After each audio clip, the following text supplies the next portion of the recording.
it's very easy to say it, but I mean, the disease is essentially passed from one year's lamb crop to next year. So if lambs on the same pasture as lambs run last year of the same age, they coincide with this mass hatch, that's your high risk. Hello, I'm Kieran Lynch and welcome to OviCast, the Teagasc Sheep Podcast. Each episode will bring you latest insights, advice and technical updates for the sheep industry.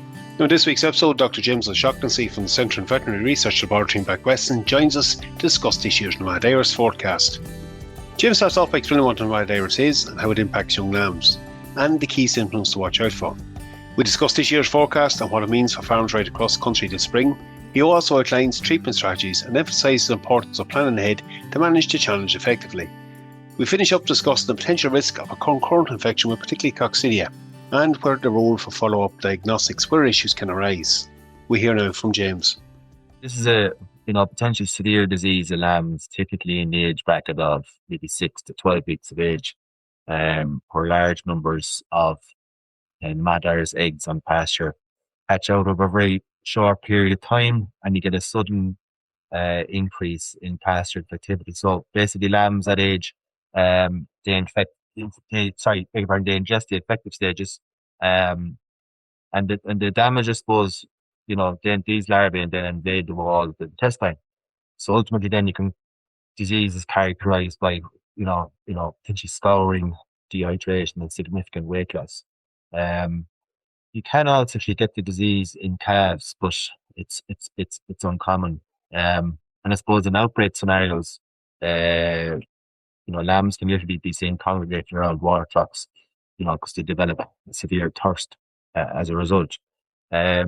As regards the adult sheep, because they have developed immunity, they're typically unaffected. So it's around that age category lambs, 6 to 12 weeks of age. Now, it might happen in earlier lambs, as in younger lambs, if yourself doesn't have a lot of milk and lambs are forced to graze a little bit earlier. So then they're at a risk as well when they ingest large numbers of these infected stages of pasture. James, it can have quite a severe impact on lambs, even up to the point of fatality. And some of that impact can be long-lasting, even if they are treated afterwards, if it's not actually looked at in time. You touched on some of the symptoms there. I suppose that's one of the things we're going to have to first look at. But if you look at the disease itself, it's carried over from the year before. You might explain a little bit about the mass hatching and the Nematodirus forecast for me.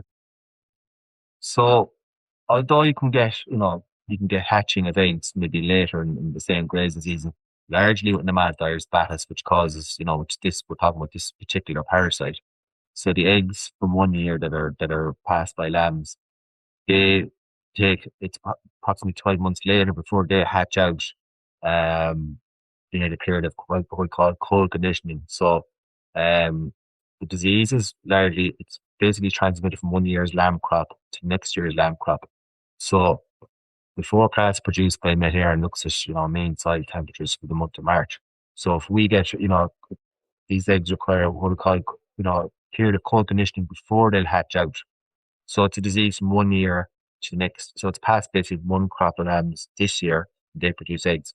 Those eggs won't appear or won't hatch on pasture typically until the following year, when they all hatch in a kind of a synchronous hatch. So you get a large release of infected larvae onto the pasture at the one period of time.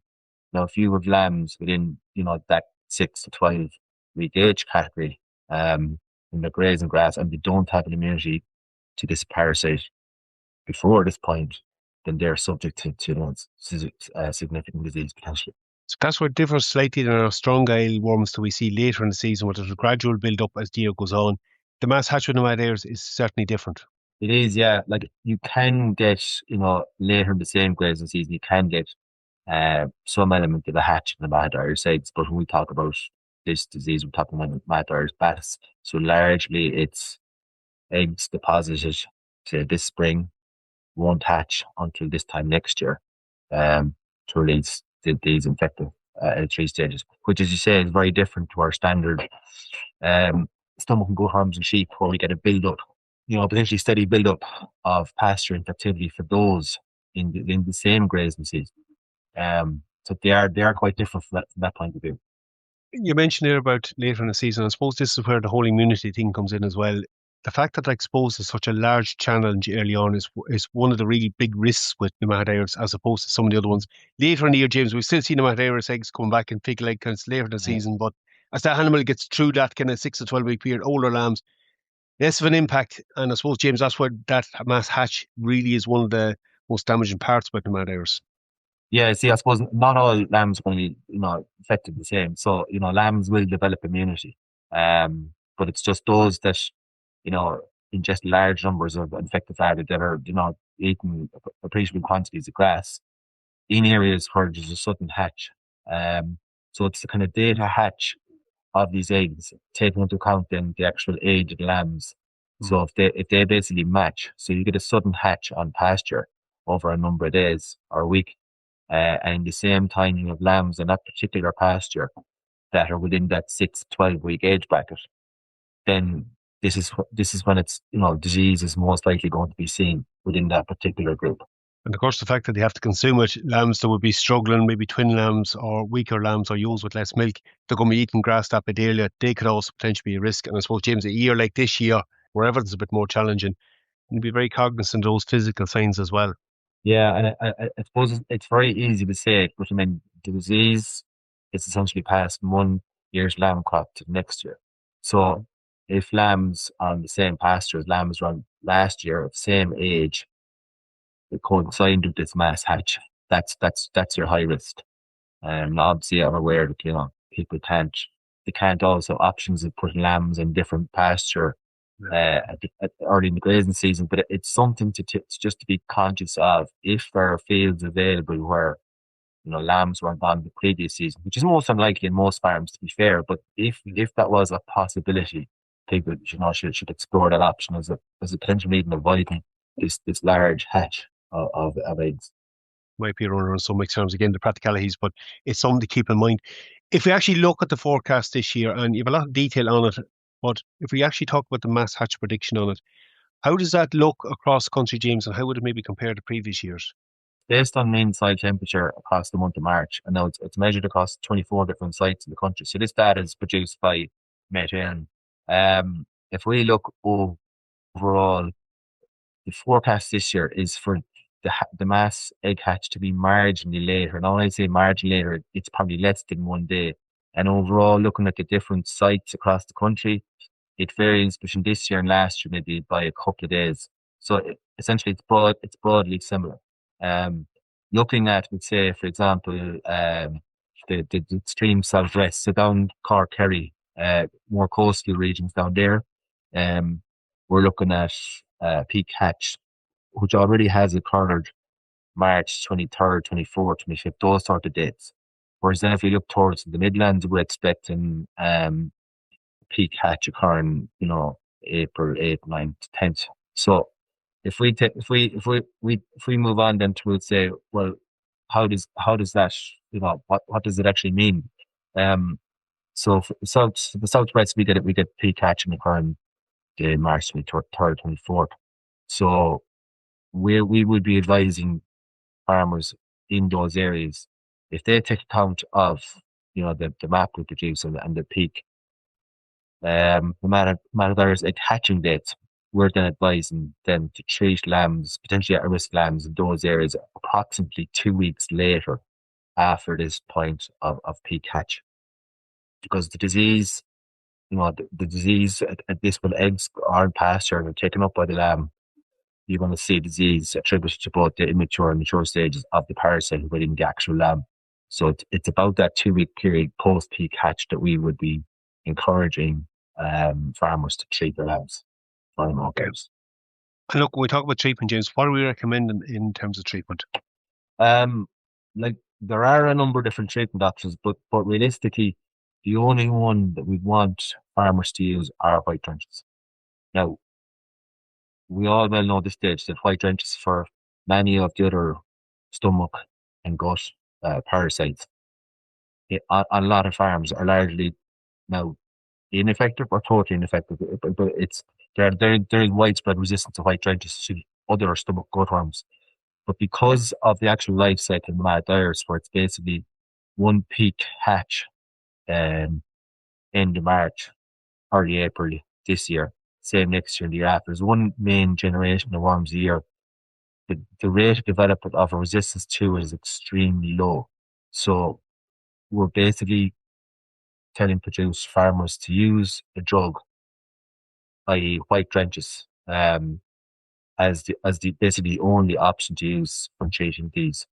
Because what we don't want is a situation where is if somebody's using clear or yellow drenches early in the grazing season to treat the mad dyers, you're also exposing these classes of products to other roundworms early in the grazing season, which will encourage resistance development to those other roundworms.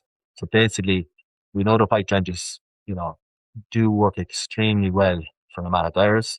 So largely a lot of other parasites it's pretty ineffective. So basically, we're advising, long story short, to use the white drenches as the sole option for treating nematodirus. You're helping preserve those for later in season. Look, that's an Yes. important message. James, obviously changed this year. They're going to need prescription, so there is a bit of planning needed if you're going to go ahead with this.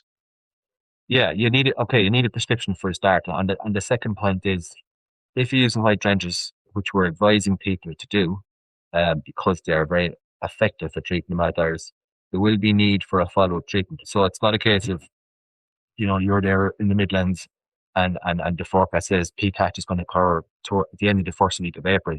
So then 2 weeks later, we're advising people to treat lambs. So if there's a peak hatch, for example, on the April 8th, you'll be saying, right, to treat lambs 2 weeks later. So basically April 22nd. But if you use a product at that particular time, say, and that date, the white dresses don't persist within the animals. So you will need to use a follow-up treatment approximately 2 to 3 weeks later, depending on where the lambs are, what age the lambs are. So from that point of view, there will most likely be a need for follow-up treatment on some farms. So with that, as regards planning, if you're getting, whatever quantity you're using for your lambs for your first dose, consider the potential for a follow-up dose on those farms as well. Because as I said, the drug doesn't stay in the animal. Once you treat the parasite, it kills the parasite, but it doesn't stay there. So if they continually pick up other larvae off pasture, the drug will be gone out of their system shortly after a couple of days. No, that's important. I suppose, James, this is also where younger lambs born and found them get bunched into older groups just for convenience. Could easily be overlooked as well. Maybe hadn't picked up the infection early on and would need treatment maybe 2 weeks or 3 weeks afterwards. Yeah, thanks, Claire, for pointing out, because realistically on farms, some people, if they're sponging or whatever it is and they have, fairly tight lamb bits, but a lot of farms obviously aren't doing that. So as you say, the lambing season can be quite staggered. So you have lambs in the first round that are, would say, in that age category where they're going to be hit peak egg hatch. But then a couple of weeks go by again, and those lambs get a bit older, they develop immunity, but then you've younger lambs coming into the same, I suppose, age range or risk is high. So yeah, you will need, to treat those. So you're right, staggered lambing carries a high risk. Yeah, it can be tricky, so it can for those young ones. James, look, we touched on this with Oral Keenan a couple of weeks back. Coccidiosis is also a potential risk, could be an overlapping infection as well. It's in him. There is a wee bit of difference, I suppose, in the diagnosis of both, but something also maybe to be aware of.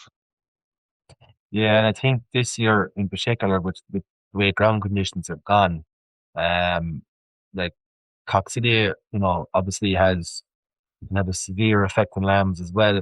And as you rightly say, it may occur independent of nematodes, but you can get the two of them at the one time.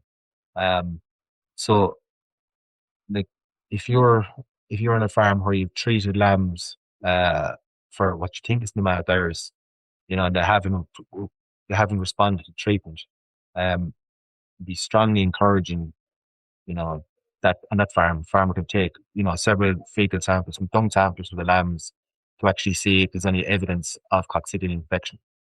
Now, like everything else, once the diagnosis of these two based on lab results can be a little bit tricky.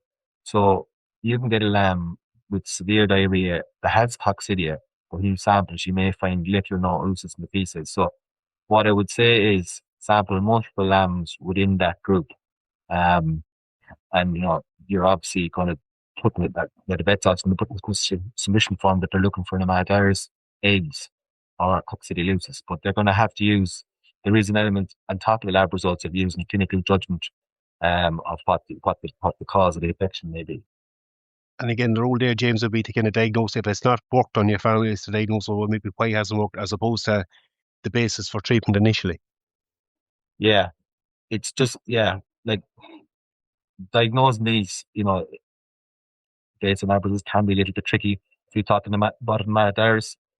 So that can basically lambs can be affected before eggs are being produced in the feces, and even the actual worm itself doesn't tend to produce a lot of eggs.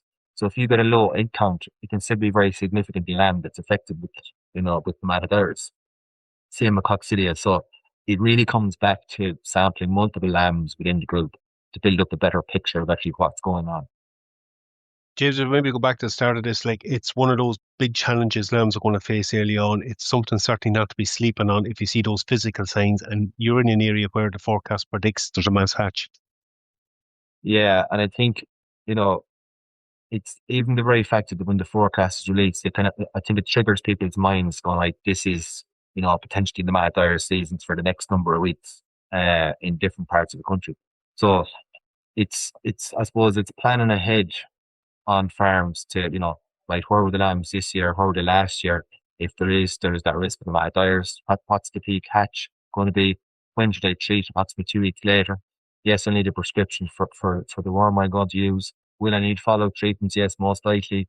And what's going to be at risk then 2 to 3 weeks later? Well, then, as you say, younger lambs that have now come into that age bracket when they're eating reasonable amounts of grass. And then if I treat them with my white drench and I don't see a response to treatment, what should I consider? Well, at that stage, then, you should also obviously consider, even at the start, is coccidiosis a factor within the same age group? Yes, what you should do, obviously consult your vet.